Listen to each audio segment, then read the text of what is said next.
What's going on, everyone? College Football Tips here, and we are back with a Week 9 breakdown of the top 25 games. To be honest, it was a very lackluster of games weekend. A couple big games really happened, but it was kind of mediocre because a lot of them were just what I anticipated and a lot of fans anticipated. So, we'll break that down and everything, but sorry if I sound a little sick. With the weather changing, it's getting to be like that. So if I sound like I'm a little congested, which I am, that's probably why. But let's start it. Here we go. All right, starting off at number 25, South Carolina. I don't know why their logo's not loading up, but they played, I believe, Missouri, and they got slapped a little bit here. Kind of surprising, I'm not gonna lie. Thought Rattler would do a lot better than he did, and he did not play too well. He threw a pick here. He only did 20 for 30 passes. Missouri, I guess they were on the edge of beating Georgia there. They kind of soundly beat them, to be honest. It was 7-10, 3-3. Yeah, not even close for South Carolina. I was a little surprised there. South Carolina obviously going to drop. But, that's impressive for Missouri to beat them 23-10. I'm a little surprised about that. Good for them. Moving on to number 24, we got NC State. NC State played, did they even play? Yeah, they did. Virginia Tech. Oh, wow, okay. I don't know if I did watch this one. I know I watched a couple. I had a lot going on this weekend, too. So I only watched a couple really important games that I thought were worth watching. Because, like I said, a lot of them were kind of meh to me. NC State's was, as you see here, they was predominantly Virginia Tech's game towards the end here. I mean, the scores, oh, wow. Virginia Tech scored 21 points in the third. That is damn impressive. I'm not going to lie. That was pretty crazy. Okay. And then we have 3 TDs for the NC State quarterback, 1 TD. Rushing-wise, NC State didn't have the greatest rushing game. Neither did Virginia Tech. So really good run stop. Receiving, they did pretty well. I'm guessing the quarterback for Virginia Tech ran it in. Or they maybe had some other rushes here that we were not really seeing here. But, here we go, yeah. You see Grant Wells, Kel Smith pass, and that was it. And then another Grant Wells touchdown. Okay, that makes sense. And then they had a touchdown. So, damn. Really close game there, so good job for the Wolfpacks getting that done. They move on to 6-2, which is pretty impressive for them. Tulane, I don't believe played. It's so funny that I'm talking about Tulane. But no, they didn't play.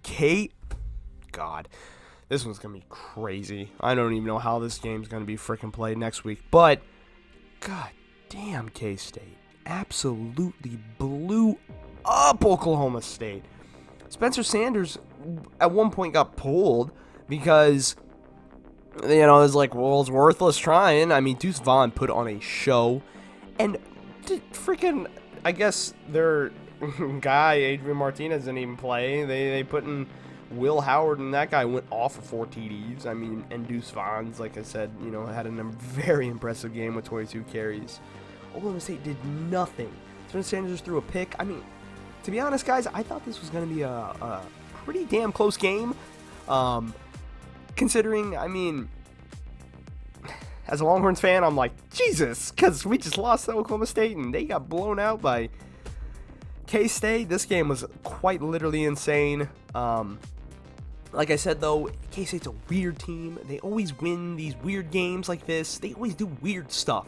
And it's just impressive because they're always beating teams, no matter what. You can never count them out, which is crazy. But, there was even a video, I think, of Gundy's son, who's the backup quarterback, I guess, for Oklahoma State. But there's a video of Gundy's son's hands literally shaking in the fourth quarter because he's freaked out. It was kind of funny, I'm not going to lie. But I kind of feel good about them losing. I'm happy kind of K-State won, but hopefully this weekend we can beat them. I'm really hoping for that, but we'll see how that goes. North Carolina, they played a pretty damn impressive game against Pitt. Kind of kind of steadily won here. At first they were losing a little bit, and I was like, okay. And then, as you can see, they pulled it up, especially that fourth quarter. Man, they kind of blew it up there, and May kind of went off as well. They had a pretty impressive passing game, as you can see there with things and Tony, and I forget how you say his name. Anyway, he played well. Same with the Pitt's passing game was pretty good too, but they had a lot of rushing, as you can see as well, which is, very impressive too. But North Carolina, they're soundly, quietly pretty damn good. I forget they're in the ACC. I completely forget they're in the ACC, and I'm kind of waiting for them to sneak up on Clemson here.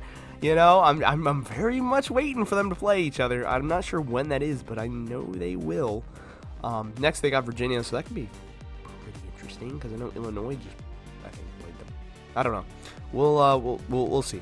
Cincinnati, I think Cincinnati lost, if I'm not wrong. They had a bye. No, they had a bye. That's right. No, they lost. Yes, that's right. I was like, no way they had a bye. UCF pulled off that upset. That was pretty impressive as well. Good run game for the UCF running back. Ben Bryant didn't play too bad, except for those missed passes he had, which really kind of hurt them. But he had, Tucker had a good receiving game there too. But it was crazy. I mean, that game was kind of a battle, and I'm kind of happy UCF won. And it's kind of really showing because this will see kind of how things are going to shape up in the Big 12 within the next couple, like 5-ish years. So it'll be pretty crazy to watch. So good win on UCF there on beating Cincinnati. Kentucky, man, poor Kentucky. I felt so bad for Kentucky, dude. It wasn't even it. Hooker and Hyatt went off again. Hyatt has like 10 TDs. I mean, I don't even need to explain this game. This game was quite literally insane for Tennessee, not for Kentucky. Kentucky sucked. I think Levis threw like 2 or 1 or 3. Yeah, 3 picks. Jeez, man, he played terrible. I thought this guy was a Heisman candidate at first. Jeez, man, nothing. I mean, that one really wasn't his fault, but yeah, still 2-3 picks. Dude, it was just sad game for Kentucky. I thought it was gonna be a lot closer, but I guess home for the Wildcats is never too. Or home for Tennessee this year is looking really good. LSU, I don't know if they played. I think they did, but I'm not sure. Yeah, they did not play this week, so they had a bye. They'll be playing Bama next week, because it's going to be very interesting. Another one next week is going to be Georgia. Oh, Georgia, Tennessee. That's going to be fun, man. Woo. All right, Illinois, they played Nebraska. Such a sad team. I really care for this man, too. I really care for Casey Thompson, but, man, he threw 2 picks. I really like Casey Thompson. There's a small little chance Nebraska was like, maybe we could win. No. Yeah, no, he threw 2 picks. Really bad on them. Illinois is looking like a weirdly dominant team. Kind of happy Illinois is doing good. I like to see some variety in the Big Ten.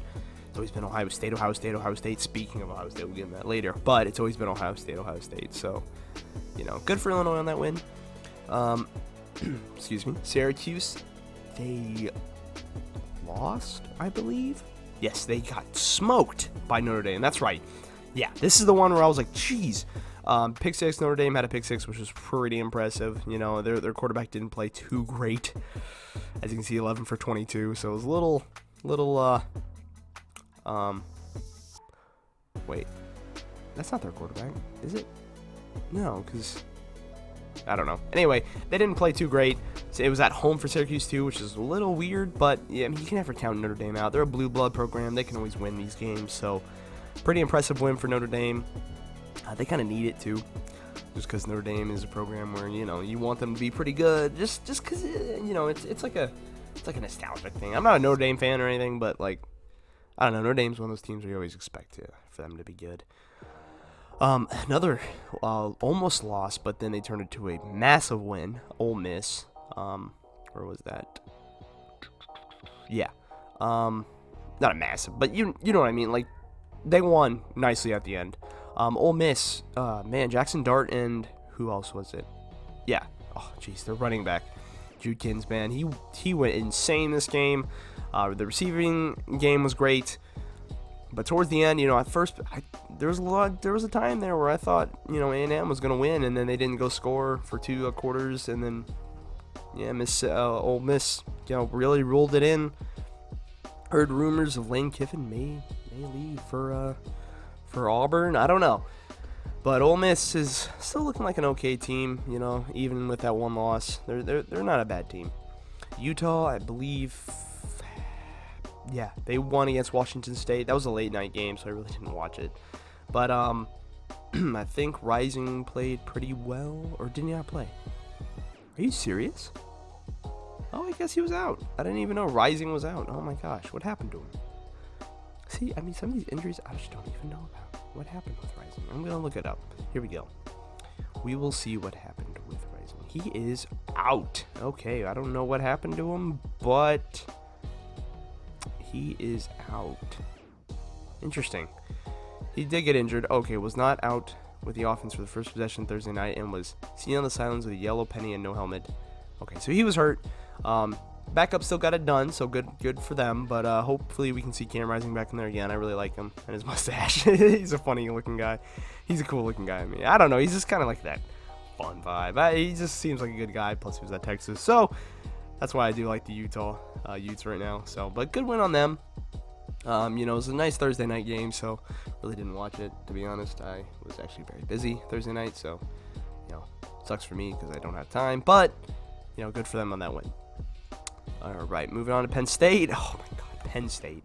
What happened? There was a point where they were gonna win, like really win, and everybody and anybody was like, oh my gosh, come on, and then it's just a mess.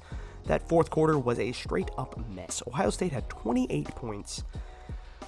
Sean Clifford made some weird moves, had some weird picks that last second kind of pick six-ish did not help. Everything. Henderson played fantastic. Clifford had, looks like he kind of just fell off. They're a tough team at home, but man, that was, you can see here, the where is it? Yeah, pick six, Henderson 7-yard run. It was a sad, that fourth quarter. That fourth quarter was really sad for Penn State. They crumbled really hard. I was really rooting for them early in the morning, and then it just was like, oh, damn it. But, man, Ohio State's a good team, too, so I cannot wait for the Ohio State-Michigan matchup. That's going to be fantastic and amazing to watch, and I'm so excited for that. But Penn State getting that L, so good on Ohio State for winning. UCLA, I believe, had a bye. No, they didn't. Oh. Okay, they kind of just straight up beat Stanford here. DTR, looking like pretty average numbers for them, 18-29. The run game was really dominant, as you can see there. I mean, it's not even a chance here. They won straight up the whole game. Completely just stood up Stanford, so good win on them. I mean, nothing really too much to talk about that. I really don't know much West Coast football, like I said, so it was really good win for UCLA. Still number 12, so that should be interesting. They may have moved up, I'm not sure, but we'll check that later. Wake Forest, I don't know. I think Wake Forest actually did. Oh my gosh. Okay, Louisville straight up slapped them. Did not even know that. Sam Hartman, I think, had a couple picks. Yeah, 3. Oh man, that is not fun. Oh, geez. Yeah, no. I see that there. You can see this little highlight reel. Yeah, they had a pick 6 right there. He just, I guess, lost footing this game.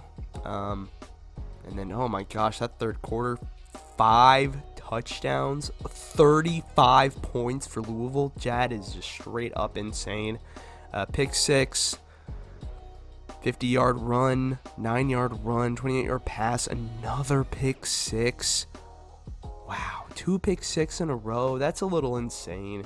Hartman, man, you gotta find a little bit of a better rhythm. You can't be doing that if you're ranked 10. So they're gonna get 2 losses right there on this season for them. They're probably gonna be down here in the 20s now.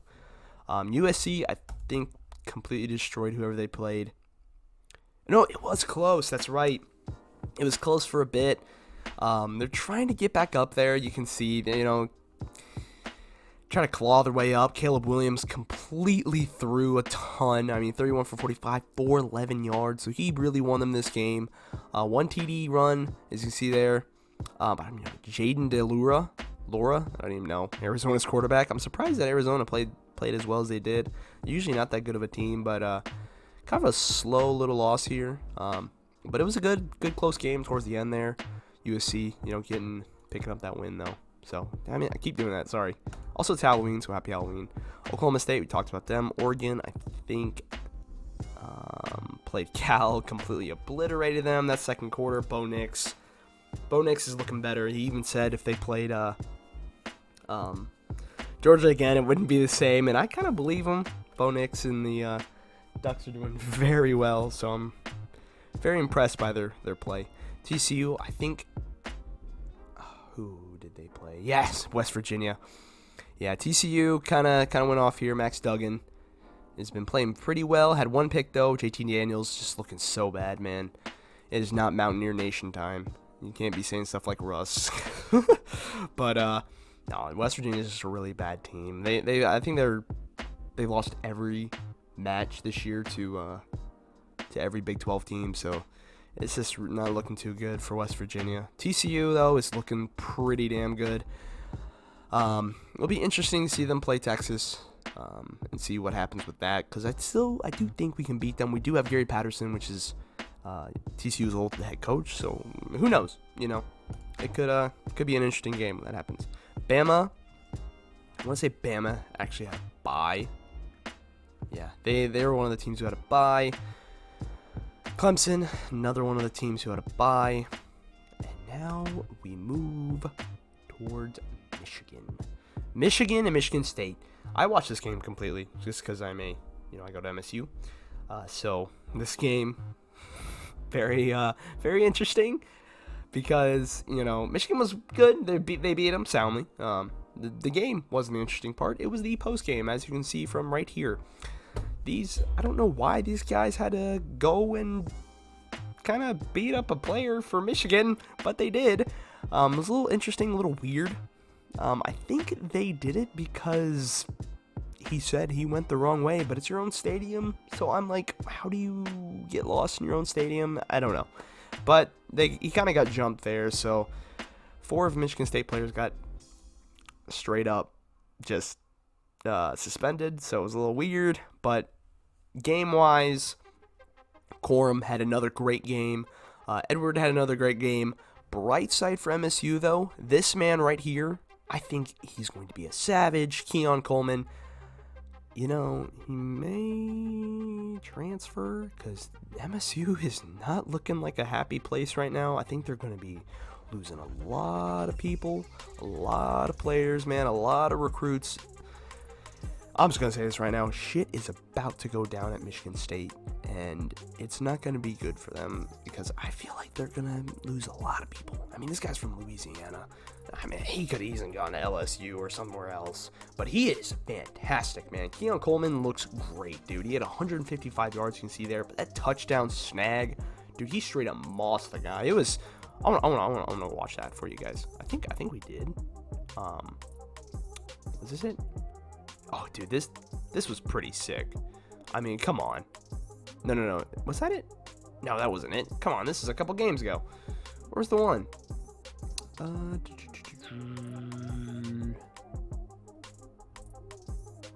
would like to see. You know what? Here, we can go like this. If we go here, and then we can go to this one. There we go. All right. Yeah.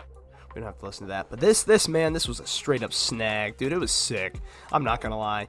Because I mean, come on, I still got to miss you. It was pretty cool. I thought he tore like hamstring or something. I don't know if that was he was playing on him, but it was a little bit of a shove, and I was like, come on, But still Michigan got the dub there. It's kind of what I expected. It's kind of what everybody in Michigan expected.